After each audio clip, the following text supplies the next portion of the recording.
Now, I got to say this carefully because details, they matter. This isn't about race or religion. This isn't even about immigration right here. This is about money disappearing, people getting protected, and anyone who asks questions getting pushed out of the room. We've seen that too many times in Minnesota. Is just a case study. Hennepin County judge is ordering a housing developer to return what could be more than $1 million in deposits for a new community that was never built. Nalosha Development promised a path to home ownership for Somali families on nearly 40 acres of land just off I-35 in Lakeville. We rolled up to the Nalosha offices here in Eden Prairie. I spotted the owner, Abduwali Abdullah. He's standing right here loading up this U-Haul truck. But by the time we could stop our car and get out to try to talk to him, he was gone. After we found this eviction notice on the door to his office, Abdullahi texted me that he was not available to comment and asked us to leave the premises immediately. 5 Investigates found he's also the target of lawsuits from individual clients still waiting on refunds. One calling out a false house project and another writing, "I have been lied to constantly." The judge in this case will now hold another hearing to figure out exactly how Nalosha is going to pay back its clients. Hennepin County judge is ordering a housing developer. Now, of 150 families, more than $1 million, not a single home built, not one. And y'all, I got some extra chapstick on my lips today. It was a little chapped yesterday, so it ain't lip gloss. Give me a little time to get it adjusted. I am not a leftist. Anywho, no unexpected delays, no zoning issues, just empty land. And the developer loading a U-Haul, dodging reporters, office evicted. That's not a misunderstanding. If you ask me, that's a pattern that I'm starting to notice. And And this is where people really mess up. They think this is the story, but it's not. This is really, honestly, just the front door. How deep is this fraud here inside of Minnesota? It is far worse than anybody can imagine. You heard it's 7 to 10 billion and maybe more, and now the numbers have been revised and put out there publicly that they think it's more like 8 billion. How I got involved is that where my office is here in Minneapolis, I'm sort of in the heart of all of this fraud, and I would see these childcare centers. I said, well, there aren't any kids there. It's the middle of the day, and all I see are a couple of guys standing out front smoking, and then I'd go by another daycare and I'd see the same thing. I said, well, where do these kids play? And so I started to go online and look, and I said, this place is licensed for 80 children. They had 0 children. Every time I went by there, they never had a single child there. Then I started to see all these transportation companies going around, and it was always a Somali driver. And I said, well, that's great. They're out there transportation, contributing, but they never had a passenger, never, ever once. And I said, well, what is all this transportation? What are they doing? So then I found out that in Minnesota, they have something called non-emergency medical transportation. So this is going to the dentist's office, therapy, whatever it might be. And I said, well, how many of these companies are there? And the research came back that there are 1,020 of them, and more than 800 of them are Somali-owned. Nobody from the state of Minnesota ever cross-checks to see if any rides were ever actually provided. All they did was write the check. So right here we have all this paperwork. And how are you getting all this information about the fraud? A lot of it is through my own research, and then I have some contacts at the Capitol going back many, many years. And so the data that I'm getting is 100% accurate, coming directly from research done by people at the state Capitol. All this paperwork right here, what are we looking at? The areas of fraud that I have numbers for are mostly related to childcare. This is massive fraud that is beyond anyone's imagination, the scope. And so, for example, there's a childcare not far from here in Minneapolis that has two childcares listed at the same address. And together, they're licensed supposedly for 120 children. I have never seen a single child there ever, and I've been by that place at least 100 times. These Somalians, these groups are setting up these daycares, these childcare centers, getting money from the government, but there's no kids. No kids. Never had any of them. They're all fraught with violations, and even though they have these violations, they're still in operation and they're still getting money. And it's millions of dollars for every one of them every year. And who's getting the money and where are they getting the money from? So we have a thing called CCAP. It's a blend of federal and state money. The bottom line is it's taxpayer money, so it's state money and it's federal money. And the problem is the people at the state of Minnesota are the ones writing the checks. This is kind of the maddening thing is you have daycare, so you have adult daycare, and then you have childcare, and then you have healthcare. And a lot of these same names keep coming up on all of these different types of businesses. And then, of course, we have the transportation, and a lot of those same names appear, a lot of the same addresses. There's one building that has 14 Somali healthcare companies at the same address. There's another building in St. Paul that has 22 Somali healthcare businesses at the same address. And the government knows about this. The government knows, they're writing the checks. Yeah, the Democrats over there just writing the checks. What has happened is that the Somali community is a very closed community. They will not speak to anyone outside the community and talk about what's going on within the community. They vote as a block. And so when you're a politician, you're saying, look, I've got 100,000 people in Minnesota that if I do something for the community, they're going to vote for me. And that's what it's all about, is getting the votes. And then the people here in Minnesota, you hear this term, Minnesota nice. I'm so sick of that term. The people here are so afraid of being called a racist or an Islamophobe, and they're afraid of their own shadow. 14 healthcare companies, one address, 22 companies, one building, licensed for kids, but no kids inside. Transportation companies that don't even transport anymore. And the state doesn't verify, doesn't bother to cross-check, just writes the check. That's not compassion, that's negligence. And if this were a private business, they call fraud, they'd call it fraud before lunch. Now, here's where it actually gets pretty interesting. I want you to watch what happens when somebody simply asks questions. Counter information to give us a rate. However, when we left, we were then met with the police. We received a complaint that gentleman matching your description were in this building harassing the individuals who stay here. Oh, we're checking out the rates for healthcare. Because there's 14 healthcare companies inside this building, so. Okay. Well, that's not what he said. He said there's 14 companies here, and he's trying to assume because they're Somali providers, everyone here is fraudulent. Okay. So he's here with some kind of like propaganda. No, we're just checking. No, this is a area that we're allowed to enforce trespassing ordinance. Is there any other reason that you guys are here? Well, we were checking rates. No, he's not. We were checking rates. We asked for rates. No, you're not. Okay. if you guys are all good, we're gonna step outside and we can continue this conversation. All right, let's leave. So, all right, we're getting escorted out right now. The police have arrived. We were checking out the rates, seeing what was happening inside this building. No one would really speak with us. We did go inside the one daycare center, and she actually did give us rates for childcare. Much respect to that lady. What's the problem, officer? Well, so again, we've been getting reports from multiple individuals that you guys were harassing individuals who work here.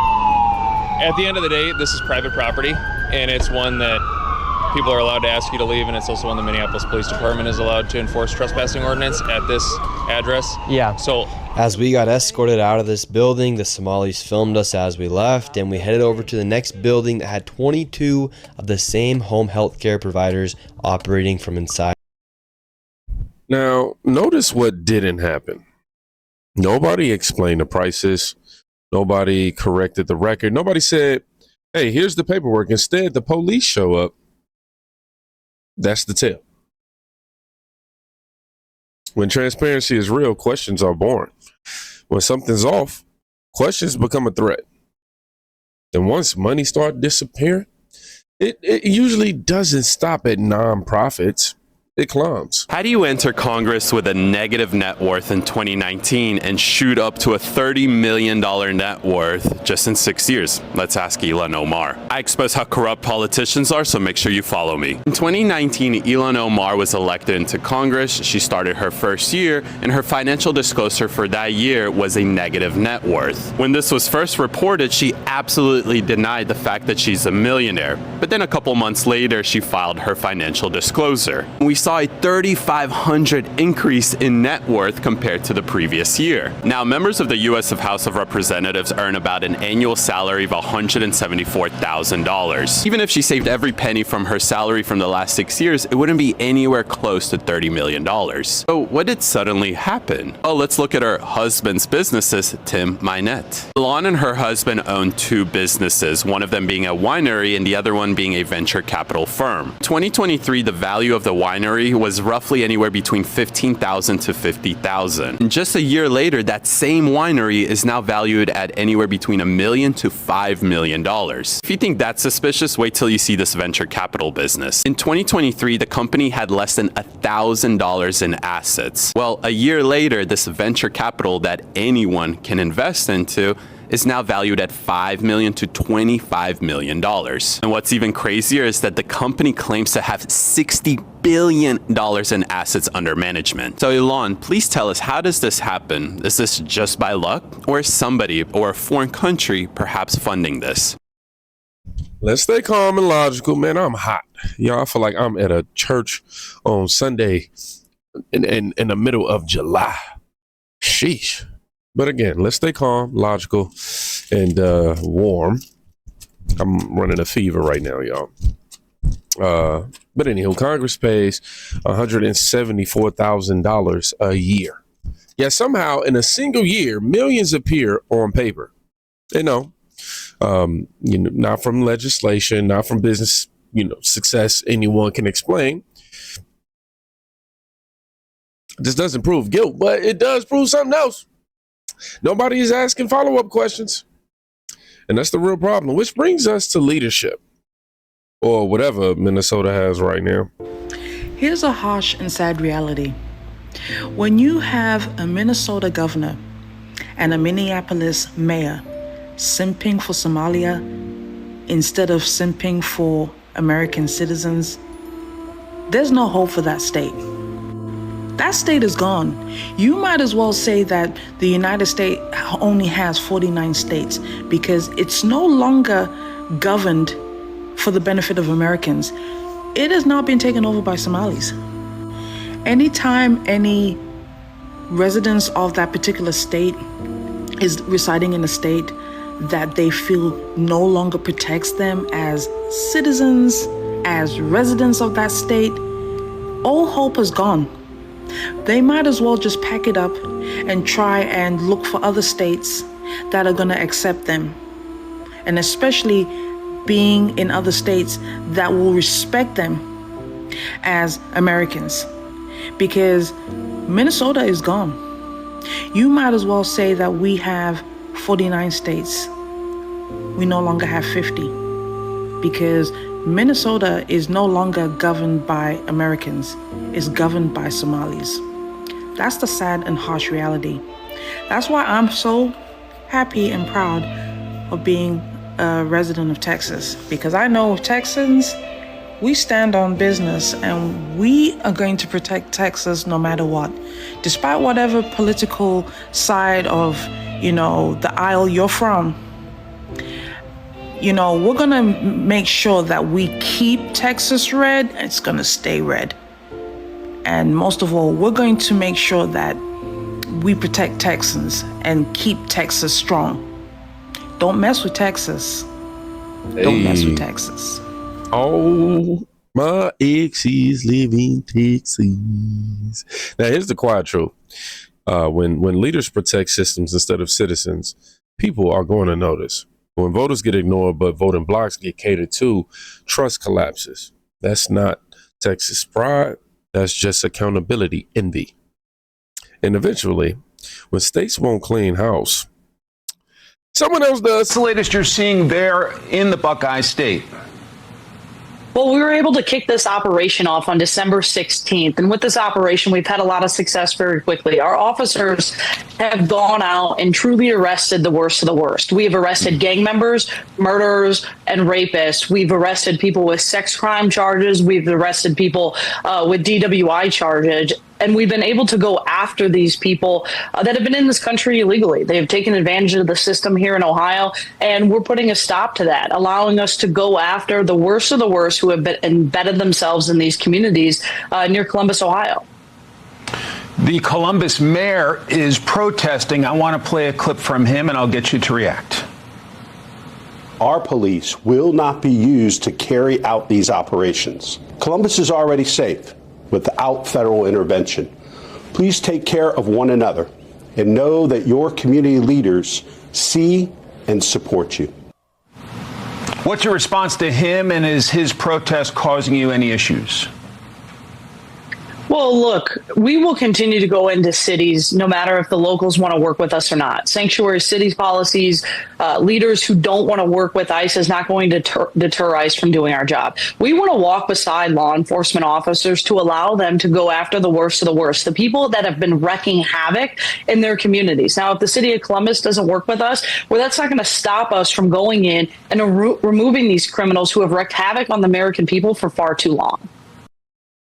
This is what going national looks like. Not rhetoric, not speeches, just action. Criminals first, paper trails second, excuses last. Not radical. That's not radical. That's government doing the bare minimum. And just so we're clear, this isn't an opinion. It's about law. I have just 20 seconds. I want your thoughts. Ilhan Omar, should she be expelled from Congress? The president said possibly even the country. Looks like there's no record of her being a naturalized U.S. citizen through her father. She might have lied about married the brother. What do you think? If she's not naturalized citizen in our country, she's ineligible to be in Congress. So yes, she should be removed. I have just 20 seconds. I want your thoughts. Ilhan Omar, should she be expelled from Congress? The president said possibly even the country. Looks like there's no record of her being a naturalized U.S. citizen through her father. She might have lied about married the brother. What do you think? Oh, my bad, y'all. I sat there and let it run all over again. I zoned out. I'm so sorry. Anywho, mistakes happen. I'm not feeling well. That's my excuse. Y'all can see it look like I'm over here crying. I got sweating. Oh my gosh. But this isn't complicated, y'all. If you're eligible, you serve. If you're not, you don't. That rule applies to everyone. Or it applies to no one. Now here's the part nobody obviously wants to say out loud. They didn't suddenly just start this. This was allowed to happen.